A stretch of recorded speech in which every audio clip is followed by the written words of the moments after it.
សួរសភាពបរោះស្មោះស្នេហ៍ទាំងឡាយពីមុនមកធ្លាប់ទៅទិញស្រាវអនាម័យនៅតាមអសរស្ថាន pharmacy ផ្សេងៗហើយទៅជួបប៉ះចំពេទ្យស្រី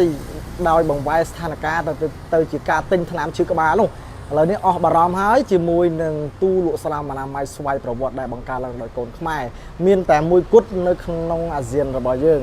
អញ្ចឹងទូនេះគឺបានបំពេញបំណងកាត់បន្ថយភាពអៀនខ្មាស់របស់បរិះរបស់យើង